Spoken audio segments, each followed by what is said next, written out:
लेकिन मैं धर्मेंद्र सिंह के पास चलूं फिर भाजपा के पास जाऊं, एक बात जरूर कहूंगा, जो रवि जी ने बात कही मैं उससे कभी सहमत नहीं होता। एफिडेविट कहना नहीं आता। लालू प्रसाद यादव जब इमर्ज हुए, हमने उनकी राजनीति देखी है महाराज, आप तो दूर से देखे होंगे, कम से कम 20 फुट दूर से देखे होगी आपने लालू यादव को, है? हमने तो बिल्कुल अगल बगल बैठ के उनको देखा। वो क्या बोलते थे बताऊं? यहां वो क्या बोलते थे, कैसे बोलते थे बताऊं? छोड़ो महाराज, इन बातों में क्या रखा। और लालू यादव तो आपके गार्जियन थे, वो राहुल गांधी के गार्जियन थे, आप तो छोड़ो। वो अरे कैसी बात कर रहे हो? और लालू यादव कितने बड़े एकेडमिशियंस थे, कितने बड़े बौद्धिक विद्वान थे, ये हमसे पूछो आप। बाद में फोन करना, मैं बता दूंगा। अभी यहां मैं उस विषय को घसीटना नहीं चाहता। किसी कैसी बात बोलते थे, गई गुजरी।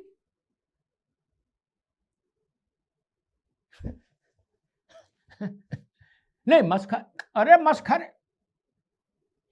अरे मूर्खतापूर्ण बात करे आदमी तो उस पर विद्वता में सवाल कैसे नहीं उठाएंगे? गजब बात कर रही है, तो थ्योरी हमने आपसे पहली बार सुनी। नहीं नहीं।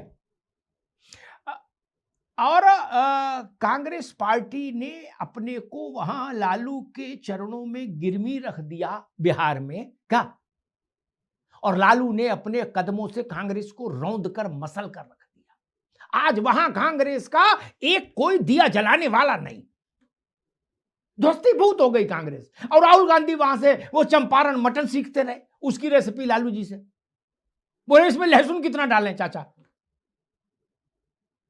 ध्वस्त हो गई पार्टी। रवि जी याद कर रहे थे बिंदेश्वरी बाबा को, वो ललित एलन मिश्रा और जगन्नाथ मिश्रा और भगवत झा आजाद तक नहीं गए, और श्री बाबू तक नहीं गए, ये वरना वो जा सकते थे श्री बाबू तक भी। श्री बाबू वो थे जो पंडित जवाहरलाल नेहरू को जवाहरलाल बोलते थे। सिर्फ 2 ही मुख्यमंत्री थे देश में, बंगाल वाले विधान चंद्र राय और बिहार में श्री बाबू जो जवाहरलाल बोलते थे। उस कांग्रेस की क्या गति बना दी? आप श्री बाबू की पार्टी हो भैया, आज आपकी स्थिति क्या है? आप आरजेडी के दरवाजे पर खड़े हो, वो दरवाजा खोल दे तो ठीक, नहीं खोले तो आप, ये स्थिति है रवि जी। राज्य का क्या होगा, ठीक है, अच्छी बात है, आपकी चिंता है, लेकिन थोड़ी चिंता ये भी तो करो कि कांग्रेस का क्या होगा। कांग्रेस खड़ी होगी कि नहीं होगी, या सारा टाइम मटन बनाने में ही लगा देंगे, सीखने में। अरे मटन बना बनाया मंगवा लो यार, जो टाइम है वो पार्टी में लगाओ। मटन में क्या को लगा रहे हो टाइम? मटन तो आजकल जोमेटो टोमेटो से भी आ जाता है। आएंगे दोबारा से धर्मेंद्र सिंह जी। बिहार दशकों से 2 चेहरों के बीच बटा था, लालू और नीतीश, लालू प्रसाद जी और नीतीश कुमार जी। सामान्य लोग कहते थे लालू और नीतीश, और वैसे व्यवहारिक तौर पर लालू जी और नीतीश जी, ठीक। वो चैप्टर पूरा बंद हो गया। लालू जी घर में बंद हो गए, नीतीश जी दिल्ली आ गए। तो केवल एक तरफ से ही बिहार में नई कथा शुरू नहीं हुई, उधर से भी हो गई। लालू जी भी घर में बंद हो गए, बोला नहीं, सतुआन है आज, सतुआ खाओ प्याज और हरी मिर्च के साथ, और बस शांत और सेहत का ध्यान रखो, ज्यादा इधर उधर न झांको। धर्मेंद्र जी, तो बिहार की राजनीति में एक नया परिदृश्य है, कैसे देख रहे हो भाई? जी नमस्कार अमिताभ जी। सबसे पहले मैं आज भारत रत्न बाबा साहब भीमराव अम्बेडकर जी की जयंती पर पूरे देश को और उत्तर प्रदेश वासियों को और साथ साथ हमारे यहाँ बैठे हुए सभी साथियों को शुभकामनाएं, बधाई देते हैं। और आज दिन है संकल्प लेने का, बाबा साहब के सामाजिक न्याय के जिस सिद्धांत को उन्होंने प्रतिपादित किया था, जिसको लेके आगे बढ़े थे, उसको जमीन पर उतार करके समाज में परिलक्षित हो, ऐसा संकल्प लेने की जरूरत है। देखिए 2-3 बड़ी महत्वपूर्ण बातें हैं। नीतीश जी राज्यसभा में चले आए, हम लोग इंडिया गठबंधन साथी, और हमारे नेता आदरणीय अखिलेश यादव जी तो कई बार उनको प्रधानमंत्री पद चाहते थे, देश की सेवाएं उनको मिले, और प्रधानमंत्री पद के रूप में हम लोग देखना चाहते थे।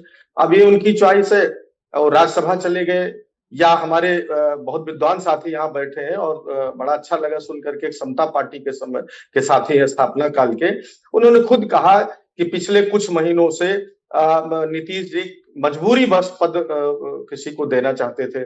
तो एक तो इन्होंने पूरे प्रदेश को, देश को ये जो फैसला हुआ है उसके नीचे जो निहितार्थ है बता दिया कि ये मजबूरी में लिया गया। अब किस मजबूरी में क्या लिया गया, उनने वो भी बताया, वो आपने नहीं सुना। ना वो नहीं सुना आपने, जो उनने पूरी बात बताई थी। आप मुश्किल है आधे सुनते, उनने ये भी बताया था मजबूरी क्या थी, वो नहीं सुना आपने ना। वो देखिए ऐसा है ना, उसको माइंड किया जा सकता है कि स्वास्थ्य खराब था, क्या था। अमित शाह जी ने क्या सभा में कहा था कि नहीं कि ये सम्राट चौधरी को अब बहुत बड़ा आदमी बनाऊंगा। आपको याद होगा, आप तो बहुत निगाह रखते हैं इन सब चीजों पे। दूसरी बात, उन्होंने चयन के लिए भी ये क्राइटेरिया बता दिया कि उनके पिताजी श्री शकुनी चौधरी जी का जो योगदान था आदरणीय नीतीश जी के साथ, उसको देखते हुए उन्होंने निर्णय लिया। तो इसमें क्रिस्टल एंड क्लियर है, इसमें बहुत जानने की जरूरत नहीं। कौन से दो बड़े कारण हैं, एक मजबूरी और दूसरा उनके पिता के योगदान। अब आगे हम आते हैं, विभिन्न दलों में रहे क्या रहे, तो भारतीय जनता पार्टी तय करना था। उनको तमाम हेमंता जैसे लोग बहुत पसंद है, जिस पर कभी भ्रष्टाचार के आरोप लगाए, मशीन में धुल के ले आए। जो महत्वपूर्ण है कि इनके बारे में भी कहा जाता है कि दिल्ली की जो जोड़ी है उसमें जो एक ऑर्गेनाइज्ड एक सिस्टम बना रखा है तमाम स्टेट्स में, उनके खास है। वो भी एक महत्वपूर्ण कारण रहा होगा इनको बनाने में।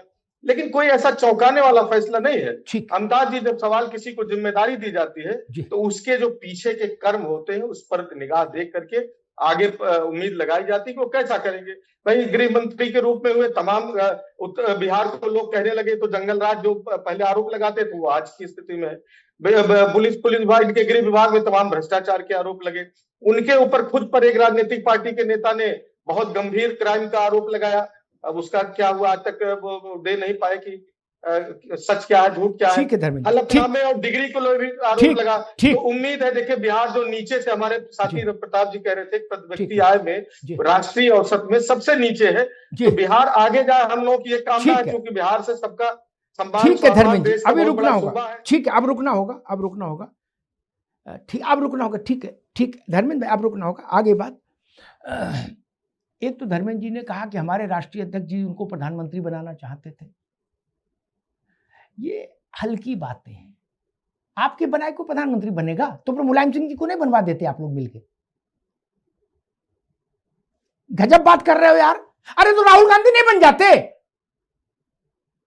हम बनवाना चाहते थे। अरे कोई लॉटरी है क्या, आप पर्ची निकाल के दे दोगे यार? एक दूसरी बात मैं कहूंगा कि समाजवादी पार्टी जब ये कहती है कि बिहार दशकों से ऐसा वैसा है, तो उसमें लालू जी का राज भी आ जाता 15 साल का। आपकी रिश्तेदारी भी है, परिवार, दोनों राज परिवारों, दोनों प्रथम परिवारों की रिश्तेदारी है सीधी, और वैचारिक रिश्तेदारी भी है। तो जंगल राज, मंगल राज जो कुछ है वो लालू जी के समय से तो शुरू हुआ। तब क्या करिएगा? और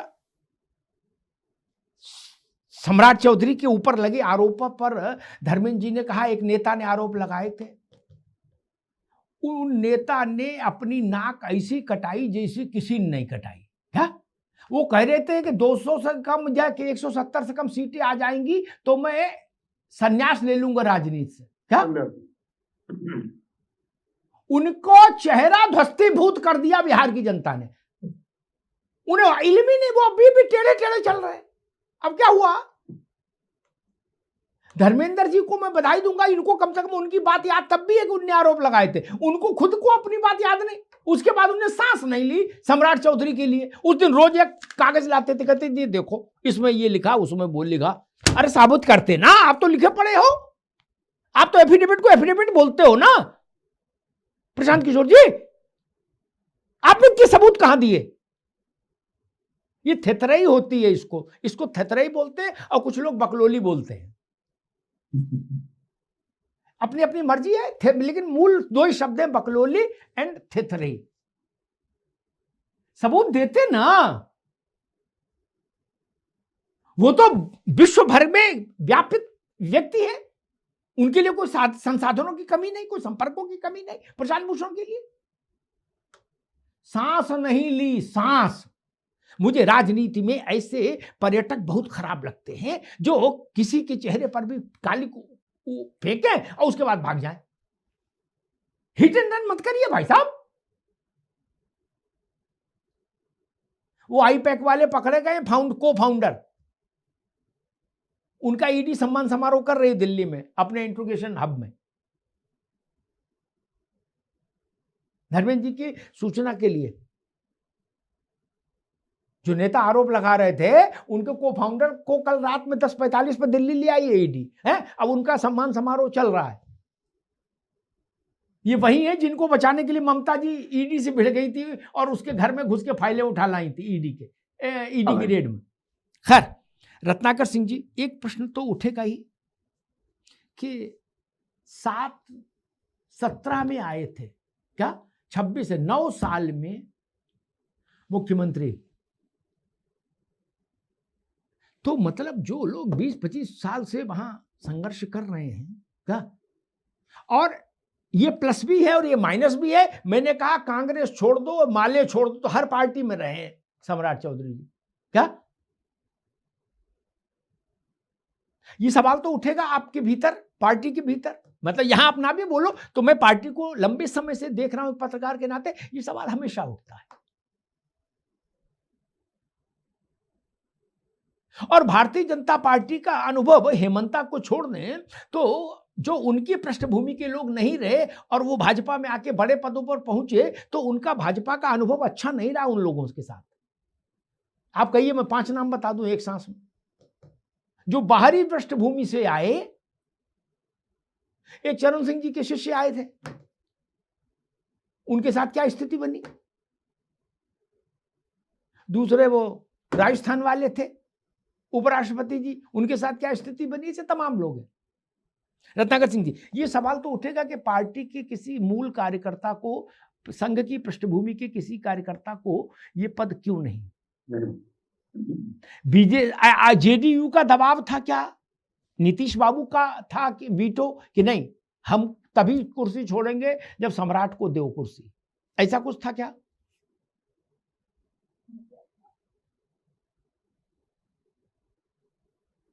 देखिए अमिताभ जी, सबसे पहले तो मैं यही कहना चाहूंगा कि निश्चित रूप से बिहार जैसे बड़े राज्य में हम पहली बार जो है अपने मुख्यमंत्री को देने जा रहे हैं। ये बहुत ही ऐतिहासिक पल, और भारतीय जनता पार्टी पहली बार आ रही है। निश्चित रूप से आगे जो परिदृश्य दिखता है वो बहुत लंबा जो है परिदृश्य दिखेगा, जहां पे हम लोग सेकेंड लाइन की लीडरशिप जो हमने तैयार करने की, पौध जो उगाने की कोशिश की है, वो आगे चल के लीड करेगी। और भारतीय जनता पार्टी का मकसद हमेशा रहा है कि हम, जैसे आपने अभी चर्चा किया कि लालू और नीतीश का एक युग खत्म हुआ और अगला युग जो है सम्राट चौधरी जैसे लोगों का है, वैसे ही भारतीय जनता पार्टी संगठन में हमेशा से सेकंड लीडरशिप खड़ा करने की कोशिश करती है और तमाम राज्यों में सेकंड लीडरशिप को नेतृत्व भी दिया गया है, और वही कोशिश है हमारी।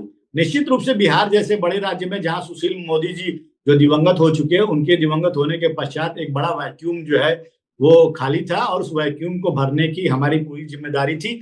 और आपको मैं बता दूं कि जिस तरह से सम्राट चौधरी ने भारतीय जनता पार्टी के साथ जुड़ करके इतने वर्षों में काम किया है और अपनी जिम्मेदारियों को निभाया है, और जिस तरह से अमित शाह ने उनके विधानसभा में जाकर के ये कहा था कि सम्राट चौधरी को आप जिताइए, हम इनको बहुत बड़ा आदमी बनाएंगे, तो निश्चित रूप से उस दिन से भी यह बहुत स्थिति क्लियर हो गई थी। सम्राट चौधरी जो है वो कहीं ना कहीं बिहार प्रदेश में आगामी जो है आने वाले दिनों में एक महत्वपूर्ण लीडर की भूमिका निभाएंगे, और वो आज देखने को मिला।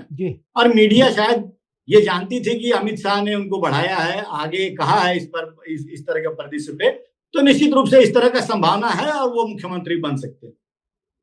दूसरी चीज देखिए, भारतीय जनता पार्टी और तमाम बिहार के लोग ये आज उम्मीद कर रहे हैं कि जिस तरह से नीतीश कुमार जी ने जंगल राज से, बिहार को जंगल राज से मुक्त करके और एक विकास के राह पे अग्रसर किया था, विकास में एक बयार लाई थी, उसी तरह से हम उम्मीद कर रहे हैं कि सम्राट चौधरी जी के नेतृत्व में भी बिहार अपने सारे वो मंसूबों को पूरा करेगा जो प्रधानमंत्री नरेंद्र मोदी जी जिनका विजन है।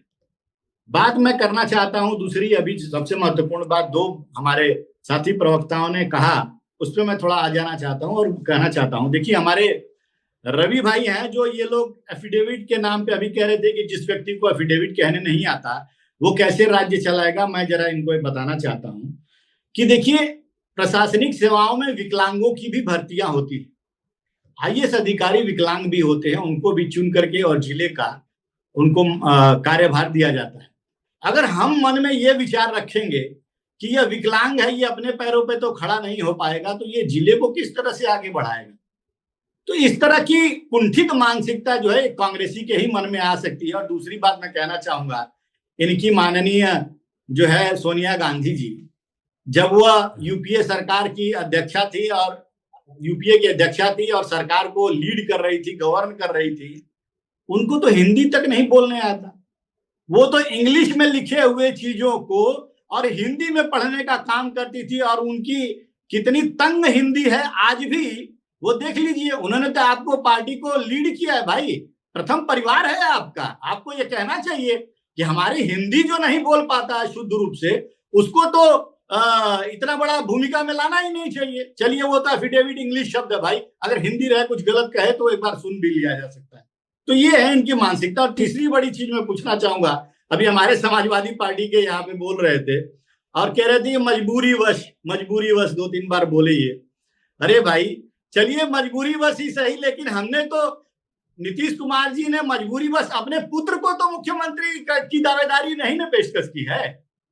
लेकिन आपकी कौन सी मजबूरी थी कि मुलायम यादव के बाद जो है अखिलेश यादव को ही आपने मुख्यमंत्री जो है वो बनाया? तो ये मजबूरी आपकी परिवारवाद के चलते हो सकती है, हमारी कोई मजबूरी नहीं है। आप मुख्यमंत्री बना के परिवारवाद से बच सकते हैं? बड़ा सही सवाल आपने उठाया। क्या शकुनी चौधरी अपने समय पे भैया अभी आएंगे, आपके बात में आएंगे, अभी दोनों को रोक दीजिए, दोनों को रोकिए, अब आगे बात रखेंगे जिनकी